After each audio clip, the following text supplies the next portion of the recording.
بسم اللہ الرحمن الرحیم۔ السلام علیکم ورحمۃ اللہ وبرکاتہ۔ آپ دیکھ رہے ہیں ترجمان الکتاب۔ آج ہم آپ کے مسائل اور ان کا حل سے چند نہایت اہم سوالات کے جوابات سنیں گے۔ حضرت ابراہیم علیہ السلام نے فرشتوں کی مدد کیوں ٹکرائی؟ حضرت خضر علیہ السلام کون تھے، نبی یا ولی؟ اور کیا وہ آج بھی زندہ ہے؟ آئیے جانتے ہیں قرآن و سنت کی روشنی میں۔ حضرت ابراہیم علیہ السلام نے ملائکہ کی مدد کی پیشکش کیوں ٹکرا دی؟ سوال، ایک حدیث ہے کہ نمبر 1 جامع البیان فی تفسیر القرآن جلد 17 صفحہ 45، نمبر 2 تفسیر قرطبی جلد 11 صفحہ 203، نمبر 3 اور نمبر 4 روح المعانی جلد 9 صفحہ 68، نمبر 5 اسی طرح تفسیر مظہری اردو جلد 8 صفحہ 54 میں حضرت ابی بن کعب رضی اللہ عنہ کی روایت بھی ہے، نمبر 6 البدایہ والنہایہ جلد 1 صفحہ 149، نمبر 7 تفسیر ابن کثیر جلد 4 صفحہ 373۔ ان مندرجہ بالا روایات کے پیش نظر حضرت ابراہیم علیہ السلام کے واقعے کو اس انداز سے بیان کرنا کہ فرشتے اللہ تعالیٰ سے اجازت لے کر حاضر ہوئے اور ابراہیم علیہ السلام کو مدد کی پیشکش کی، لیکن ابراہیم علیہ السلام نے ان کی پیشکش کو قبول نہ کیا، درست ہے یا نہیں؟ جواب، یہ تو ظاہر ہے کہ ملائکہ علیہ السلام بغیر امر و اذن الہی دم نہیں مارتے، اس لیے سیدنا ابراہیم علی نبینا وعلیہ الصلاۃ والتسلیمات کو ان حضرات کی طرف سے مدد کی پیشکش بدون اذن الہی نہیں ہو سکتی، لیکن حضرت خلیل علی نبینا وعلیہ الصلوات والتسلیمات اس وقت مقامی توحید میں تھے اور غیر اللہ سے نظر یکسر اٹھ گئی تھی، اس لیے تمام اسباب سے کہ من جملہ ان کی ایک دعا بھی ہے دستکش ہو گئے۔ کاملین میں یہ حالت ہمیشہ نہیں ہوا کرتی، گاہے باشد و گاہے نہ۔ کیا خضر علیہ السلام نبی تھے؟ سوال، حضرت موسیٰ علیہ السلام کے ہمراہ جو دوسرے آدمی شریک سفر تھے وہ غالباً حضرت خضر علیہ السلام تھے۔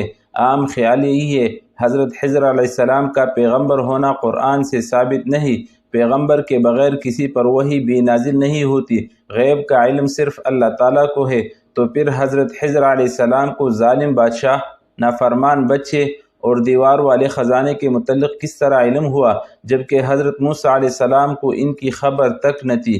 جواب، قرآن کریم کی ان آیات سے جن میں حضرت موسیٰ و حضرت خضر علیہ السلام کا واقعہ ذکر کیا گیا ہے، یہی ثابت ہوتا ہے کہ وہ نبی تھے اور یہی جمہور علماء کا مذہب ہے، اور جو حضرات اس کے قائل ہے کہ وہ نبی نہیں تھے، شاید ان کی مراد یہ ہو کہ دعوت و تبلیغ کی خدمت ان کے سپرد نہیں تھی بلکہ بعض تکوینی خدمات ان سے لی گئی۔ بہرحال حق تعالی شانہ سے براہ راست ان کو علم عطا کیا جانا قرآن کریم سے ثابت ہے، لہٰذا ان کو ظالم بادشاہ، نافرمان بچے اور دیوار والے خزانے کا علم ہو جانا بذریعہ وحی تھا، اور جو علم بذریعہ وحی حاصل ہو اسے علم غیب نہیں کہا جاتا۔ کیا حضرت خضر علیہ السلام زندہ ہے؟ سوال، حضرت خضر علیہ السلام کیا زندہ ہے؟ جواب، حضرت خضر علیہ السلام زندہ ہے یا نہیں اس میں قدیم زمانے سے شدید اختلاف چلا آتا ہے، مگر چونکہ کوئی عقیدہ یا عمل اس بحث پر موقوف نہیں، اس لیے اس میں بحث کرنا غیر ضروری ہے۔ سوال، آج کل لوگ نئے طریقے سے مصافحہ کرتے ہیں اور کہتے ہیں کہ ہو سکتا ہے کوئی شخص خضر ہو کیونکہ ان کے ہاتھ میں انگوٹھے کی ہڈی نہیں۔ سوال یہ ہے کہ کیا خضر علیہ السلام زندہ ہے؟ نیز اس نئے طریقے سے مصافحہ کرنا کیسا ہے؟ جواب، حضرت خضر علیہ السلام کے زندہ ہونے میں اختلاف ہے، محدثین اس کا انکار کرتے ہیں اور صوفیاء شد و مت سے اس کے قائل ہے۔ مصافحہ کا نیا طریقہ مجھے معلوم نہیں۔ حضرت خضر علیہ السلام کے جملے پر اشکال۔ سوال، فَأَرَدْنَا أَن يُبَدِّلَهُمَا رَبُّهُمَا، خضر علیہ السلام نے بظاہر یہ شرکیہ جملہ بولا کہ اللہ تعالیٰ کے ارادے کے ساتھ اپنا ارادہ بھی شامل کر دیا، حالانکہ بظاہر فَأَرَادَ رَبُّكَ أَن يُبَدِّلَهُمَا زیادہ مناسب معلوم ہوتا ہے۔ جواب، اس قصے میں 3 واقعات ذکر کیے گئے ہیں: کشتی کا توڑنا، نمبر 2 لڑکے کو قتل کرنا، نمبر 3 دیوار بنانا۔ ان تینوں کی تعویل بتاتے ہوئے حضرت خضر علیہ السلام نے اردتو، اردنا اور اراد رب کا 3 مختلف صیغے استعمال فرمائے ہیں۔ اس کو تفننی عبارت بھی کہہ سکتے ہیں اور ہر صیغے کا خاص نکتہ بھی بیان کیا جا سکتا ہے۔ نمبر 1 مسکینوں کی کشتی توڑ دینا، خصوصاً جب کہ انہوں نے کرایہ بھی نہیں لیا تھا۔ اگرچہ اپنے انجام کے اعتبار سے ان کا نقصان تھا جس کا بظاہر کوئی بدل بھی نہیں ادا کیا گیا، اور ظاہری نظر میں بلائی کا بدلہ برائی تھا اور شر بلا بدل بلکہ بعد الاحسان تھا، اس لیے ادباً مع اللہ اس کو اپنی طرف منسوب فرمایا اور ارد تو کہا۔ نمبر 2، بچے کا قتل کرنا بھی بظاہر شر تھا، مگر اللہ تعالیٰ نے اس کا بدل والدین کو عطا فرمایا جو ان کے حق میں خیر تھا۔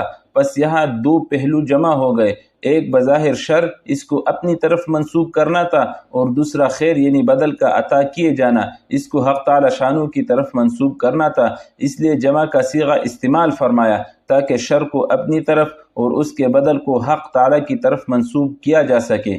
نمبر 3، اور یتیموں کی دیوار کا بنا دینا خیر محض تھا جس میں شر کا ظاہری پہلو بھی نہیں تھا، نیز ان یتیموں کا سن بلوغ کو پہنچنا ارادے الہی کے تابع تھا، اس لیے یہاں خود بیچ میں سے نکل گئے اور اس کو حق تعالی شانو کی طرف منسوب فرمایا۔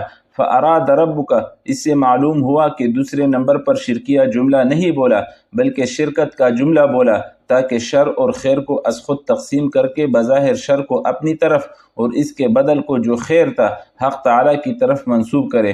واللہ اعلم باسرار کلامہ۔ امید ہے کہ آپ کو یہ بیان پسند آیا ہوگا۔ مزید مستند اسلامی معلومات کے لیے ہمارے چینل ترجمان الکتاب کو سبسکرائب کرے، ویڈیو کو لائک اور شیئر ضرور کرے تاکہ خیر عام ہو۔ جزاکم اللہ خیرہ، والسلام علیکم ورحمۃ اللہ وبرکاتہ۔